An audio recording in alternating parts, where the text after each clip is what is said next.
네, 이어서 김기성 앵커와 꼽은 이슈에 함께하도록 하겠습니다.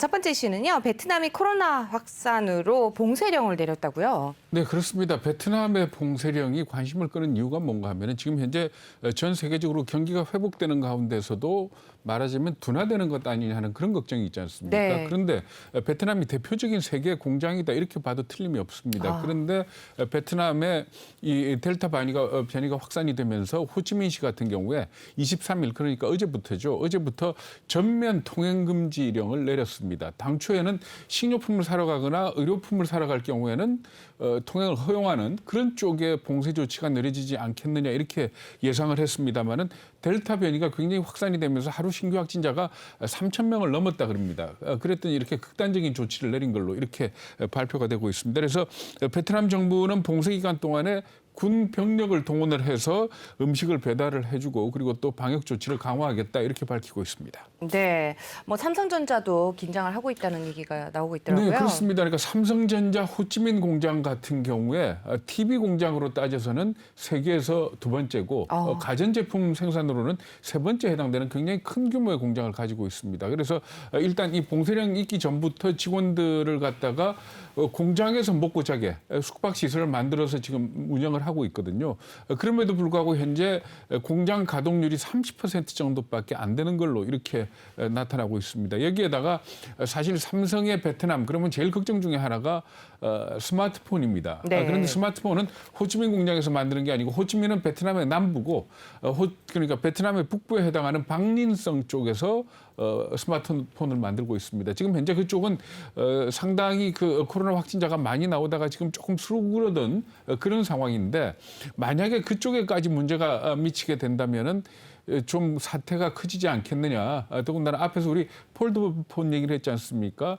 이 분위기를 이어가야 되는데 자칫 제동이 걸릴지도 모른다라는 그런 걱정이 나오고 있는 겁니다. 네, 뭐 베트남 하면은 우리 이제 패션 업체들도 공장이 많이 진출이 되어 네. 있는데 패션 업체들도 타격이 불가피하다면서요? 네, 그렇습니다. 나이키 같은 경우에 2분기 기준으로 해가지고 전체 신발 생산량의 46%를 베트남에서 만들었다고 합니다. 그뿐만이 아니고 네. 세계적인 패션 브랜드들 그러니까 H&M이라든지 리바이스라든지 하는 이런 브랜드들도 모두 베트남에 공장을 갖고 있거든요. 그리고 우리나라의 뭐 K2, 블랙야크, 네. LF 같은 경우에도 베트남에서 물건을 많이 가지고 오고 그렇죠. 있습니다. 네. 그런데 지금 이게 제일 문제가 뭔가 하면은 시기가 문제입니다. 그러니까 1년 중에서 가장 물건이 많이 팔리는 때가 가전제품도 그렇고 패션 제품도 그렇고 미국의 추수감사절로부터 시작해가지고 크리스마스 그러니까 블랙 프라이데이를 포함한 크리스마스까지 이어지는 이 시즌이 가장 하이 시즌이거든요.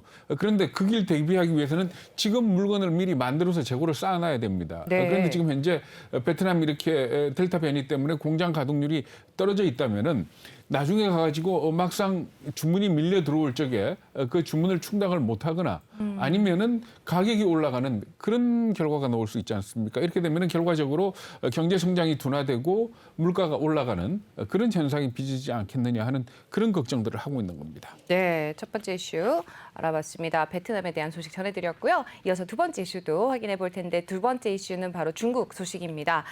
중국의 시진핑 주석 공동부유에 대한 여러 차례 전해드린 바 있습니다만은 더욱 강조되고 있는 분위기라면서요. 네, 그렇습니다. 블룸버그 통신이 보도를 한 건데요. 뭐 그 전에 앞서서 잠깐 말씀을 드리면은 공동부유 우리 뭐 여러 차례 얘기했지 않습니까? 네. 그러니까 중국이라는 나라가 원래 공산주의 아닙니까? 공산주의 그렇죠. 기본 정신이 다 같이 뭐 못 사는 한이 있더라도 평등하게 살자라는 그런 쪽이기 때문에 마오쩌둥이 내걸었던 게 공부론입니다. 그래서 네. 이 공부론하고 공동부유가 같다라고 보는 건데 그 이후에 이 등소평이 등장을 하면서 이 공부론을 갖다가 폐기를 하고 선부론은 뭔가 하면 부자가 될 수 있는 사람은 먼저 부자가 되라라는 그런 의미입니다. 그러니까 네. 우선적으로 성장을 해서 파이를 키우겠다는 쪽이었는데 시진핑 주석 들어와 가지고 이 공동부유, 공부론을 갖다 내세우고 있는 겁니다. 그래서 이 공부론이 공동부유가 마오쩌둥의 공부론하고 연계가 돼 있다 이렇게들 보고 있는 거거든요. 근데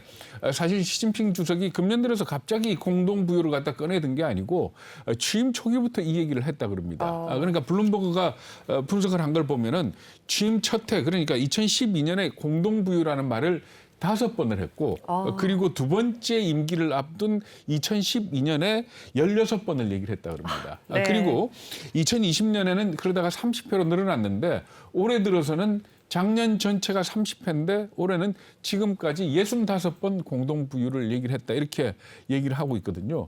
그러니까 그만큼 지금 현재 공동부유에 대해서 시진핑 주석이 관심을 갖다 네. 집중시키고 있다 이렇게 보시면 될 것 같은데 문제는 뭔가 하면은 초기에 시진핑 주석이 공동부유를 얘기했을 때는 말하자면 아주 극단적인 부자, 초부자들을 얘기를 했었는데 이게 타겟이 그게 아니고 전반적인 부자 쪽으로 넘어가는 거 아니냐라는 그런 얘기가 나오고 있는 겁니다. 그렇기 네. 때문에 아무래도 이런 것들을 갖다가 감안을 한다면은 중국의 이 정책이 크게 변하는 어떤 변곡점 어떤 전환기가 될 것 같다 이렇게들 보고 있는 거거든요.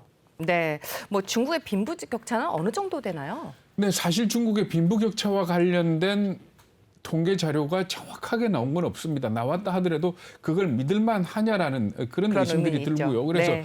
우리 보통 빈부격차 얘기할 적에 지니계수 얘기 많이 하지 않습니까? 네. 중국의 지니계수가 2017년에 발표가 되고 그 이후로 발표가 안 됐는데 그 당시 발표될 때 지니계수가 0.47로 얘기를 했습니다. 0.47이면 어느 정도인가 하면 우리나라가 0.34 정도 되고요. 0.4를 넘어서면은 상당히 심각하다 이렇게 얘기를 하는데 지금 현재 크레딧 스위스가 분석을 한 내용을 보면은 네. 중국 정부가 발표한 것보다 훨씬 더 심각한 걸로 얘기를 하고 있습니다. 어느 정도인가 하면 2020년 기준으로 해가지고 중국의 지니계수가 0.599였고 작년에는 이게 0.704로 올라섰다라고 얘기를 하는데 사실 저도 이 숫자를 보면서 네. 정말 그럴까라고 생각을 했거든요. 그러니까 지니계수에서 가장 극악한 상태가 뭔가 하면 1입니다. 네. 그러니까 전체 소득을 한 사람이 갖고 있을 때 이게 지니계수가 1이 나오는 거거든요. 모든 사람이 공평하게 가졌을 때는 제로가 되는 그렇겠죠. 거고. 네. 이렇게 봤을 때 굉장히 심각한 수준인데 이 크레딧 스위스가 낸 보고서에 따를 것 같으면은 중국의 1% 부자, 상위 1% 부자가 차지하고 있는 자산의 비중이 2000년도 20.9%였던 게 작년에는 30.6%로 높아졌다 이렇게 얘기를 하고 있습니다. 물론 네. 이게 중국 정부의 어떤 공식적인 통계가 아니기 때문에 이걸 갖다가 그대로 다 믿을 수 있느냐 하는 이런 측면에서는 좀 의심이 가는 건 사실입니다. 그렇지만 그만큼 중국의 빈부격차가 심하다 이렇게 보면 되고요. 사실 이것과 관련해서 제일 관심을 끌었던 발언이 리커창 총리가 작년에 했던 얘기입니다. 네. 뭐라고 얘기를 했는가 하면은 그러니까 1,000위안 우리 돈으로 따지면 한 18만 원 정도 되거든요. 그러니까 한 달에 1,000위안 이하로 사는 중국 사람이 6억 명이 넘는다 이렇게 얘기를 했던 겁니다. 그러니까 사실 한 달에 18만 원 갖고 산다는 것은 거의 불가능한 일 아닙니까? 그렇죠. 네. 물론 그 이후에 시진핑 주석이 모두가 다 잘 사는 샤오캉 사회를 달성을 했다 이렇게 얘기를 하고 있지만은 결국 리커창 총리가 실토한 것처럼 중국의 빈부격차는 지금 굉장히 심각한 상태다 이렇게 보시면 되고요.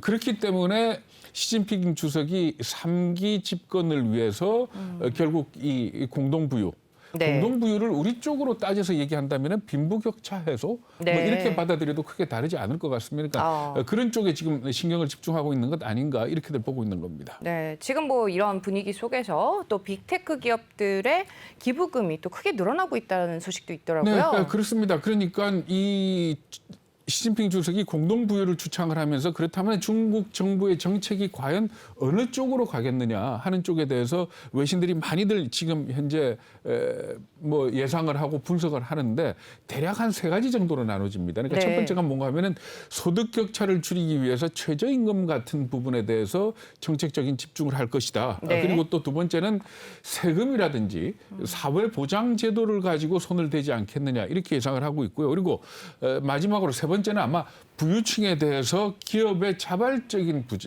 기부 이런 걸 갖다 강요하는 그런 분위기가 될 거다라고들 예측을 했는데 최근에 그 홍콩 명보가 보도를 한 내용입니다. 그 보도를 볼 것 같으면은 사실 17일 날 중국의 재경위원회가 열리고 시진핑 주석이 공개적으로 공동부유 얘기를 했었거든요. 네. 그러고 난 다음 날 텐센트가 어느 정도 기부금을 내겠다라고 말을 했는가 하면 1,000억 위안을 갖다 기부하겠다 이렇게 발표를 한 겁니다. 그런데 홍콩 명보에 따르면은 올 들어서 중국의 6대 빅테크 기업들이 기부하겠다라고 밝힌 금액이 얼마인가 하면은 255억 달러. 그러니까 우리 돈으로 한 30조 원 되는 걸로 이렇게 네. 나타났습니다. 그러니까 그러면서 이걸 갖다 뭐라고 얘기를 했는가 하면 이게 일종의 보호비다. 보호비란 의미가 뭔가 하면은 빅테크 기업 입장에서 그러니까 초거대 재벌 같은 경우에 이렇게 기부금을 안 낼 수 없고 또 낸다 하더라도 규제를 피해갈 수 없는 그런 성격의 돈 이렇게 네. 규정을 했거든요. 물론 이렇게